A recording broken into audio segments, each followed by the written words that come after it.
Good morning. It's been a really long time since I've done this, but I was reading something today and it said that you have time for what you make time for. And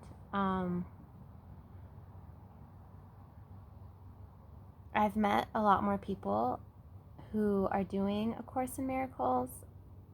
And so that has been nice, although I haven't necessarily reached out to a lot of them. I'm still on lesson 156. I started this journey maybe like 3 years ago. I think I was living where I am right now, but I moved out of here for like 2 years when I went to graduate school. Now I'm back. So, yeah. Hi. So I don't know how I decided to do these paragraphs exactly, but I guess I'm on what I decided a long time ago was paragraph 4. It starts, all fear is ultimately reducible.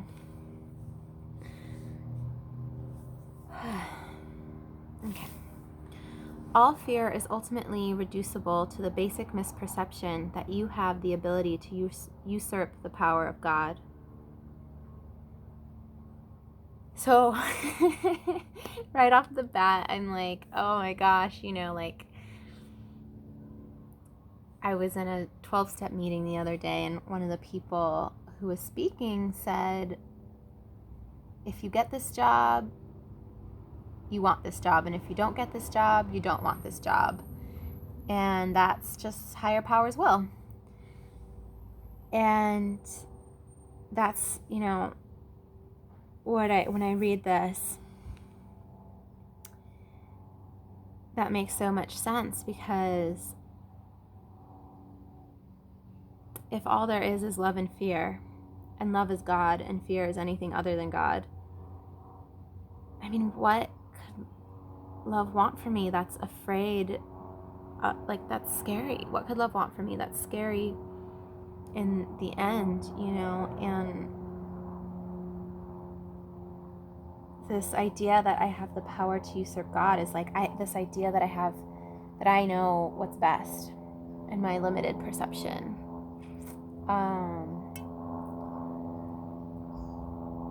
Yeah, so, okay. Of course, you neither can nor have been able to do this. Here is the real basis for your escape from fear.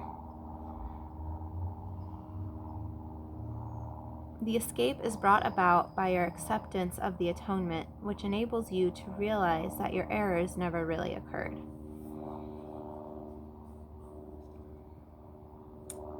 I do believe that fear makes choices for us sometimes, right? Like, obviously, but to me, what this is saying is that, like, what I'm choosing to call my essence at this time, my soul, that divine part of me, can use any situation for what is actually intended for me. It can use anything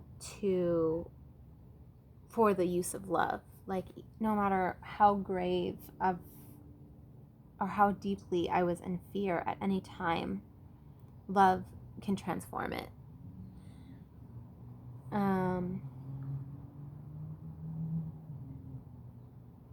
And if I believe that, like, there's no reason to be afraid.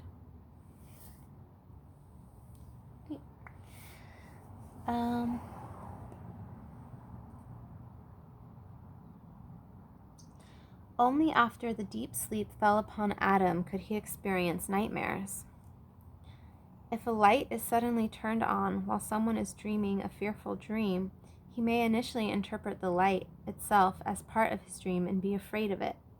However, when he awakens, the light is correctly perceived as the release from the dream, which is, then, no longer accorded reality.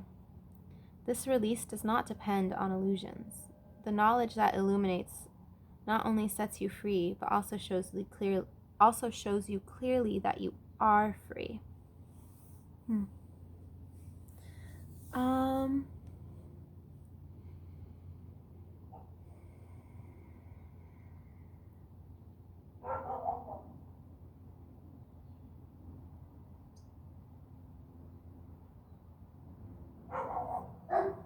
This is like when I was really going at A Course in Miracles. I was doing it every day, and I was coming into all of these trauma experiences, and I was thinking about this, and I think this is one of the reasons that I wanted to make a video today, was that there's this idea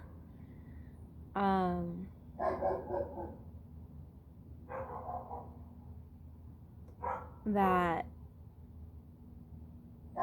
it's simple, but it's not easy. And I don't remember fully if A Course in Miracles reflects that also, or like uses the same language about making the choice of love. I read from this other book, and it says, love is infinitely more powerful, but fear is infinitely more seductive.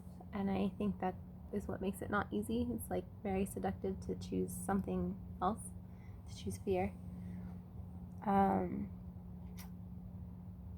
And like this human body is like wired to experience fear. And so it's simple, like the choice of love is really simple and always available, but it's not always easy. And where it talks about like being afraid when the light first comes on and being like, this is part of the dream, the nightmare, and